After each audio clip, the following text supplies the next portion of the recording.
The news day continues here on One News Now. I'm Riza Diaz.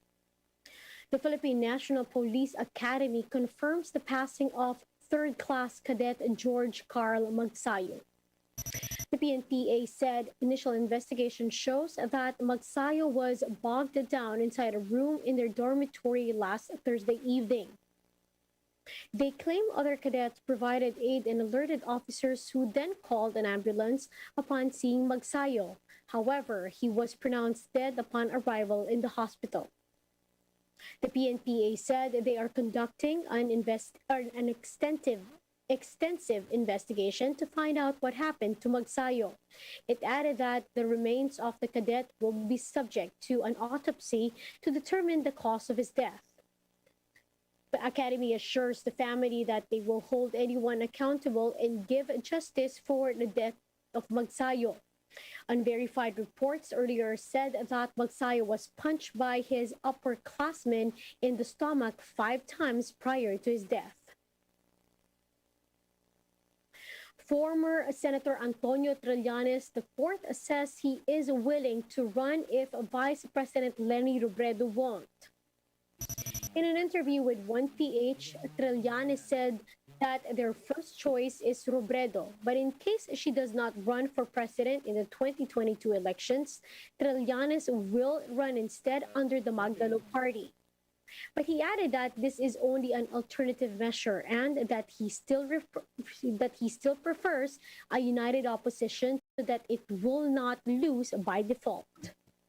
Nagpasya yung grupong Magdalo na kung sakaling hindi tumakbo si VP Leni, ako yung tatakbo in her place. So ang iniwasan lang namin dito ay matatalo yung oposisyon by default. COMELEC welcomes President Duterte's call for a peaceful 2022 elections. COMELEC said that the president's pronouncement is a powerful reminder to all candidates to reject the violence in their campaigns.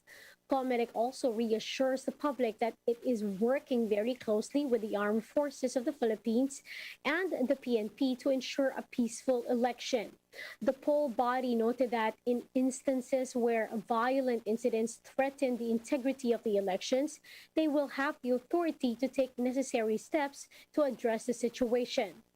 President Duterte has earlier warned that he will use military force if needed to ensure that the 2022 elections will be safe and fair. Many OFWs have been waiting for months to have their passports renewed, but they may have to wait a little longer with the DFA operating on a limited capacity. JC Cosico with the story. Ang releasing po natin ay doon na po sa kabila, sa Double Dragon para mas madali. As early as 6 a.m., long lines were seen outside the DFA Office of Consular Affairs in Parañaque City. Most of them were OFWs seeking to claim or renew their passports. One seafarer even came all the way from Antipolo, Rizal. He hopes to get his passport before his flight on September 28. Pag hindi ko nakuha sir, hindi ako makakalis sa Martes eh. May swab test pa kami sa Lunes. Another seafarer also had trouble processing his passport. He's been to the consular office 9 times for renewal, but to no avail. He missed his flight last September 22 because of this. Paano kami makapag-abroad? May mga pamilyang umasa sa amin. The DFA says errors were made in some passport applications, further delaying release.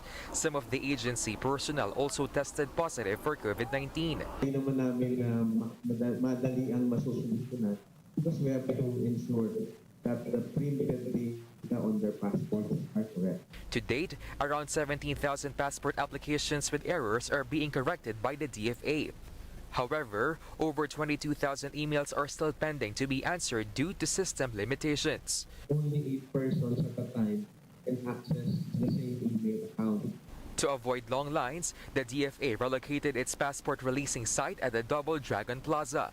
They will also open additional temporary off-site passport services in Metro Manila and the provinces. For OFWs nearing deployment, a courtesy lane is available by scheduling an appointment through email. The DFA added it will gradually open appointment slots for the coming months and for 2022. For News 5, JC Cosico, We Are One News. We'll be back with more stories after the break. Keep it here on One News.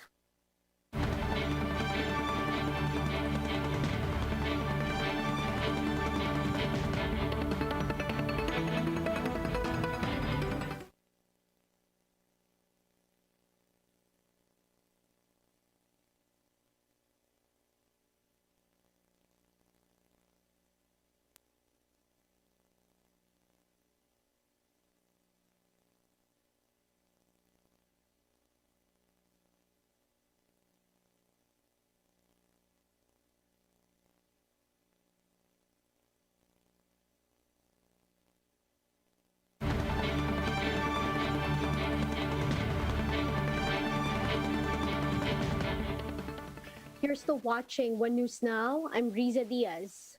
A wedding coordinator in Cebu was arrested for allegedly scamming a bride. Other victims of the wedding coordinator also surfaced after the crying bride's photo went viral on social media. Jenny Dawn has the story. This photo of a crying bride in Cebu went viral. She was allegedly scammed by a wedding coordinator who did not book her wedding reception venue. That coordinator has now been arrested. Mandawi PNP said Nacer Fuentes attempted to commit suicide Thursday morning but was arrested in the afternoon for a past estafa case.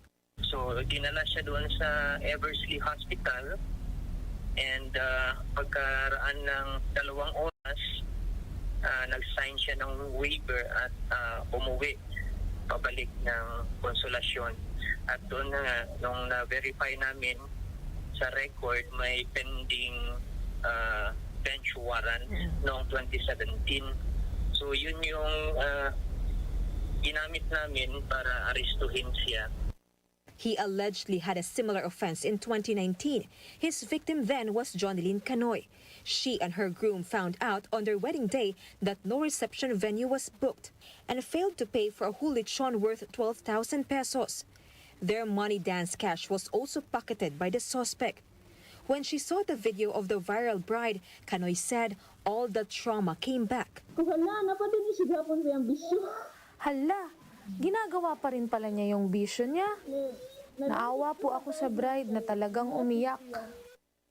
Meanwhile, Cherry Pie is overwhelmed by the wedding services offered to them, especially one from actress Neri Miranda. In a social media statement, she offered the couple a reception at the restaurant in Cebu along with gifts and pocket money. But for now, the newlywed couple is focusing on the case they filed against their wedding coordinator who made their wedding day a nightmare. For News 5, Jenny Dongon, We Are One News.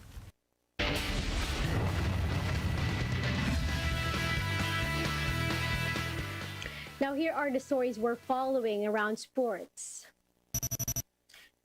Filipino boxing champ Manny Pacquiao is taking on the 10-year-old computer version of a reigning world chess champion Magnus Carlsen. Pacquiao, a chess addict, will clash with the app version of the Norwegian champion in the Magnus Carlsen Celebrity Challenge on October 1. Pacquiao said he is very excited to play the game as this is something that doesn't happen every day. The boxing champ is using the event to raise awareness for the Stop Asian Hate campaign, as he will get to donate $5,000 to his chosen charity for taking part in the spectacle. If he wins, Pacquiao will contribute an extra $50,000. Meanwhile, the Gilas Pilipinas women's squad is ready to slay some giants in the FIBA 2021 Women's Asia Cup in Amman, Jordan. They arrived in Amman last Wednesday. They have cleared quarantine protocols before entering the event bubble today. The women are banking on their fine chemistry despite a short preparation time, with their coach Pat Aquino saying that the team is ready to compete. They earlier plunged into action against China, followed by matches against Australia and Chinese Taipei to cap off their preliminary schedule. And the Barangay Ginebra Gin Kings and the Phoenix Super LPG are gearing up for their knockout game for the last remaining playoff spot in the 46 PBA Philippine Cup. Ginebra and Phoenix had difficulty gaining traction this season after being the top two seeds of last year's bubble. Now, the teams now find themselves disputing the lowest seeding for a match with number one and twice to be TNT Tropang Giga. But the Gin Kings have more to lose. If they don't advance, it will be the first time in 21 years that a defending PBA champion misses the playoffs.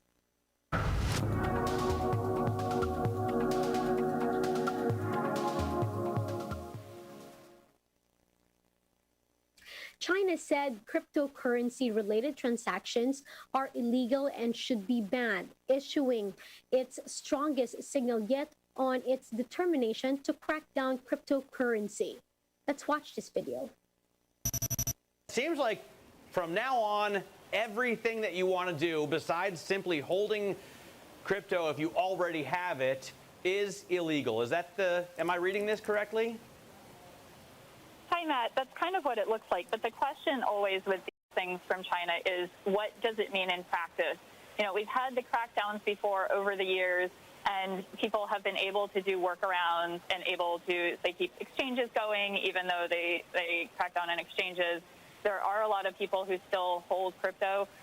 So you'll see, even for Bitcoin and the crypto complex generally, the drop that we've seen is actually not that big.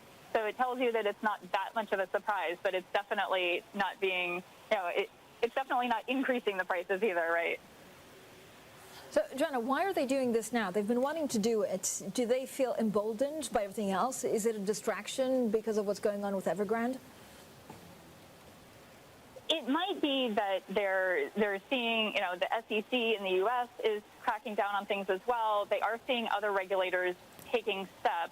But, China does things when it does them, right? So it's a little bit hard to tell exactly. It could be that they're concerned about something with Evergrande, but it could just be that they're looking at crypto overall and saying, this is the time when we want to take this step, because they've been going at it, since before Evergrande was really getting people's attention. Yeah, is there concern, by the way, that retail investors are going to get burned speculating in this asset, or is there concern that wealthy Chinese people are going to use it to move wealth offshore? There's probably some of both in there. And again, I don't have firsthand knowledge of this, but there is speculation that it's both of these things. And actually, one thing to watch with this would be Tether, which is seen as key in terms of flows into crypto from China. And recently, I was looking at prices. It's about 99.1 cents, and it's usually $1. So that will be interesting. And those are the top stories of the hour. Join us later again at 2:15 as we continue to monitor today's biggest stories. You can also catch One News on Signal Play app. Register for a free account now, www.signalplay.com, and stream One News live anytime, anywhere. I'm Riza Diaz. Mask on, wash hands, and stay safe, Philippines. We are One News.